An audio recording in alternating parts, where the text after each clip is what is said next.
안녕하세요. 옛것을 익혀 새로움을 아는 지식 채널 온고지신입니다. 오늘은 인류 정신사의 위대한 금자탑 사마천의 사기 세가의 그 첫 번째 이야기로 여러분을 안내하려 합니다. 왕위를 헌신짝처럼 버린 고귀한 희생으로 시작된 나라.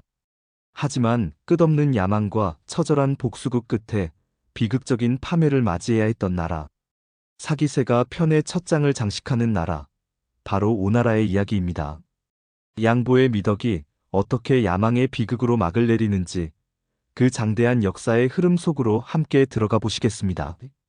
사마천은 왜 30편에 달하는 제후들의 역사 세가의 첫머리에 춘추시대의 최강대국도 가장 오래된 나라도 아니었던 오나라의 이야기를 배치했을까요?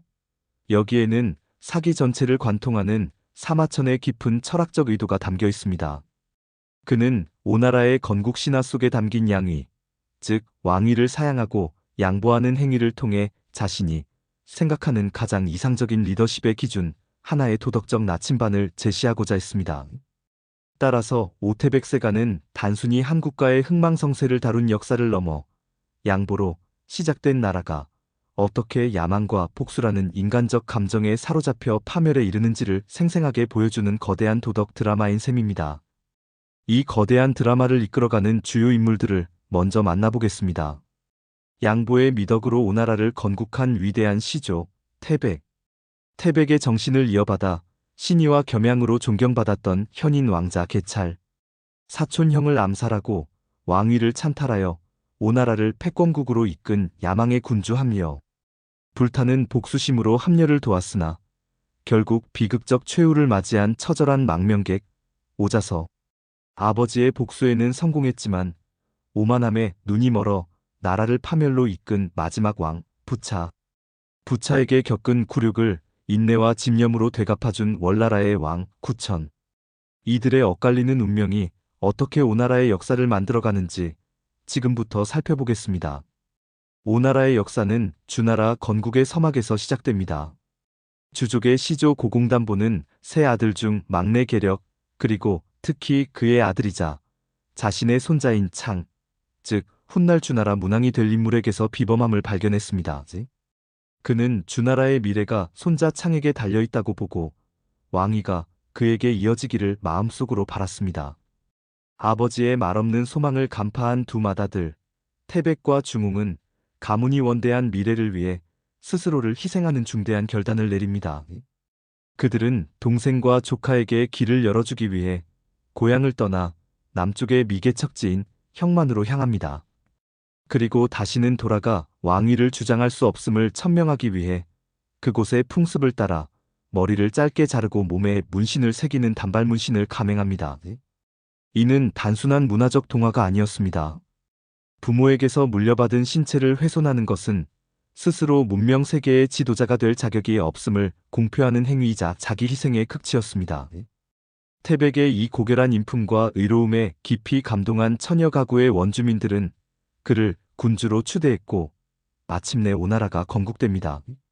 이처럼 오나라는 권력을 향한 투쟁이 아닌 권력을 향한 숭고한 희생과 양보의 정신 위에 세워졌습니다.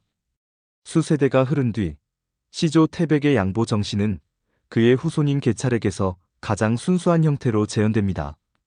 오나라 왕 수몽의 네 아들 중 막내였던 계찰은 가장 현명하고 덕이 높았습니다. 아버지와 형들은 모두 그가 왕위를 계승해야 한다고 생각했지만 계찰은 번번이 이를 극구 사양하며 학문과 농사에만 전념하고자 했습니다. 이는 시조 태백이 왕위를 버리고 떠난 행위와 정확히 맞닿아 있는 미덕의 대물림이었습니다. 비록 왕자는 거부했지만 계찰은 외교관으로서 오나라에 지대한 공헌을 했습니다. 그는 중원의 여러 제후국의 사신으로 파견되었는데 각 나라의 궁정음악을 듣고 그 소리의 특성만으로 각국의 정치적, 도덕적 상태를 정확히 진단해내는 비범한 통찰력을 보여주었습니다. 이는 그가 세상 물정 모르는 순진한 은둔자가 아니라 통치할 능력이 충분함에도 불구하고 스스로 다스리지 않기를 선택한 위대한 현자였음을 증명합니다. 계찰의 인품을 가장 상징적으로 보여주는 일화는 그의 외교 여정 중에 탄생했습니다. 바로 개찰괴검이라는 고사성어의 유래가 된 이야기입니다. 사신으로 중원을 순방하던 개찰은 서나라를 지나게 되었습니다. 서나라 군주는 개찰이 허리에 찬 보검을 보고 마음속으로 깊이 탐냈지만 차마 달라는 말을 꺼내지 못했습니다. 개찰은 군주의 말없는 소망을 눈치채고 임무를 마친 뒤 돌아오는 길에 이 검을 선물하기로 마음속으로 다짐했습니다.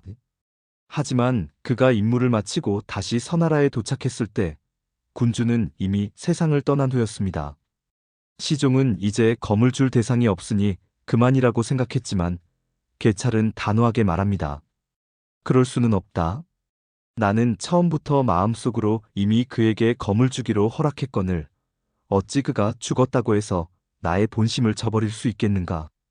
그는 서군주의 무덤으로 찾아가 자신의 소중한 보검을 풀어 무덤가의 나무에 걸어두고 묵묵히 길을 떠났습니다. 개찰괴검은 이처럼 말로 뱉지 않은 오직 내 마음속에만 존재했던 약속마저 지키는 최고의 신의를 상징하는 말이 되었습니다. 이는 신이라는 가치가 타인과의 사회적 계약을 넘어 자기 자신의 양심과 인격에 대한 충실함이라는 것을 보여주는 고차원적인 윤리관입니다. 그러나 역설적이게도 개찰이 실천한 양보의 전통은 오나라 정치에 복잡한 균열을 낳았습니다.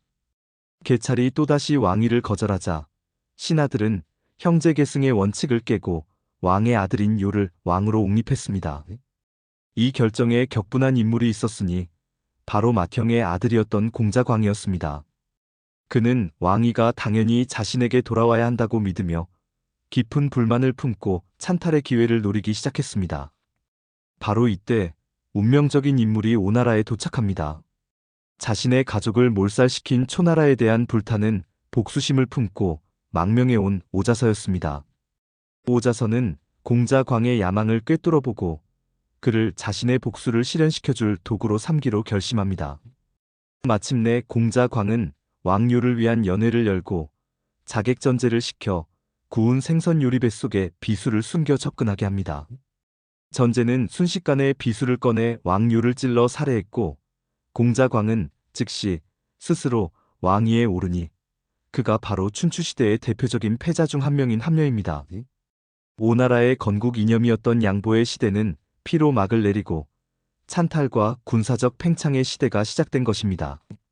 오자서의 천재적인 전략과 손자병법의 저자, 손무의 군사적 역량을 등에 업은 함녀왕은 오나라를 누구도 무시할 수 없는 군사강국으로 변모시켰습니다. 그들의 첫 번째 목표는 단연 오자서의 숙적인 초나라였습니다. 오나라 군대는 파죽지세로 초나라 수도를 함락시키는데 성공했지만 오자서의 복수 대상인 초평왕은 이미 세상을 떠난 뒤였습니다.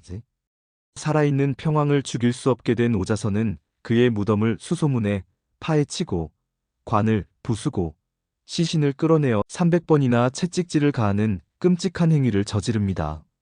오자서의 이 끔찍한 행위는 굴묘편시, 즉 무덤을 파헤쳐 시신에 채찍질하다라는 고사성어의 기원이 되었습니다.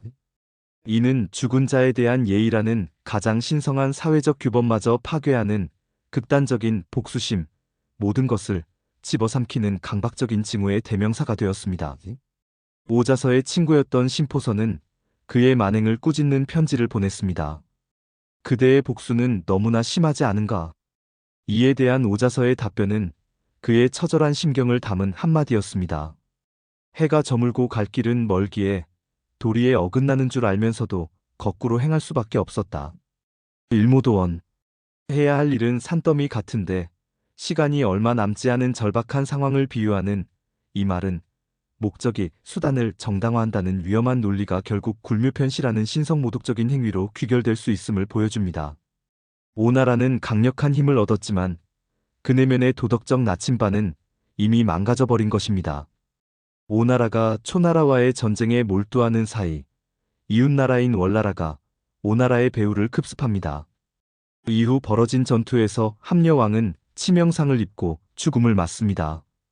그가 아들 부차에게 남긴 마지막 유언은 단 한마디였습니다. 결코 월나라를 잊지 말아라.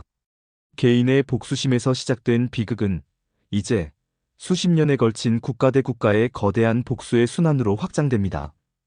아버지의 유언을 뼛속 깊이 새긴 새로운 왕 부차는 복수심을 불태웠습니다. 그는 매일 밤 편안한 침상 대신 거친 뗄나무 더미 위에서 잠을 자며 복수의 고통을 되새겼습니다. 이를 와신이라 합니다. 이러한 결의로 단련된 부차는 마침내 월나라 군대를 대파하고 월왕 구천을 굴복시킵니다. 구천은 부차의 마구간지기가 되는 등 온갖 치욕을 겪다가 간신히 목숨을 건져 고국으로 돌아옵니다. 돌아온 구천은 자신만의 복수를 다짐합니다. 그는 방 안에 쓰디쓴 쓸개를 매달아 놓고 앉거나 설 때마다 그 쓴맛을 보며 패배의 굴욕을 되새겼습니다. 이를 상담이라 합니다. 훗날 이 두 이야기가 합쳐져 와신상담이라는 하나의 고사성어가 탄생했습니다. 원대한 목표를 위해 온갖 고난과 어려움을 참고 견디는 굳은 의지를 상징하는 말이죠. 마침내 아버지의 복수를 완수한 부차. 하지만 그 성공은 그를 오만하게 만들었습니다. 그는 구천을 살려두면 후환이 될 것이니 반드시 제거해야 한다는 오자서의 지혜로운 충고를 무시하고 간신들의 아첨에만 귀를 기울였습니다. 부차의 야망은 이제 중원의 패권을 향했고 월나라라는 실존적 위협에 집중해야 한다는 오자서의 쓴소리는 그에게 귀찮은 잔소리일 뿐이었습니다. 결국 부차는 오나라 최고의 충신이었던 오자서에게 검을 보내 자결을 명합니다. 죽음을 앞둔 오자서는 비장한 유언을 남깁니다. 내 두 눈을 뽑아 오나라 수도의 동쪽 성문에 걸어달라. 월나라 군대가 쳐들어와 오나라를 멸망시키는 것을 똑똑히 지켜보겠다. 지혜의 목소리가 사라지자 부차의 권력은 견제받지 않았지만 동시에 올바른 길로 인도해줄 지혜도 사라졌습니다. 그가 북쪽에서 제후들과 패권을 다투는데 정신이 팔린 사이 와신상담한 구천은 결정적인 기습 공격을 감행했습니다. 오나라 군대는 속수무책으로 무너졌고 부차는 포위되었습니다. 그는 치욕을 견디지 못하고 스스로 목숨을 끊으며 마지막 말을 남깁니다. 저승에서 오자서를 볼 낯이 없다. 기원전 473년 양보의 미덕으로 시작되었던 오나라는 오만과 복수심의 광기 속에서 역사의 무대에서 영원히 사라졌습니다. 오태백세가는 양보라는 숭고한 미덕 위에 세워진 나라가 스스로 시작한 다툼과 복수의 순환 속에서 결국 파멸에 이른다는 것을 보여주는 강력한 역사적 논증입니다. 사마천은 이 이야기를 통해 우리에게 묻습니다. 일시적인 영광을 가져다주는 야망과 영원히 지속될 수 있는 지혜와 신의에 뿌리내린 덕. 당신은 무엇을 선택하겠는가? 계찰괴검, 일모도원, 와신상담과 같은 고사성어들은 2000년이 넘는 세월을 뛰어넘어 오늘날까지도 우리의 언어와 윤리관에 깊은 영향을 미치며 그 생명력을 이어가고 있습니다. 오나라의 이야기는 바로 이 심오하고 영속적인 역사적 교훈의 첫 번째 증거인 것입니다. 양보의 미덕과 야망의 비극, 그 아슬아슬한 경계에 대한 이야기, 오태백세가 편을 마칩니다. 오늘의 이야기가 여러분의 삶에 작은 울림을 주었기를 바랍니다. 내용이 유익하셨다면 구독과 좋아요 부탁드립니다. 저희 온고지시는 더욱 깊이 있는 역사 이야기로 다시 찾아뵙겠습니다. 감사합니다.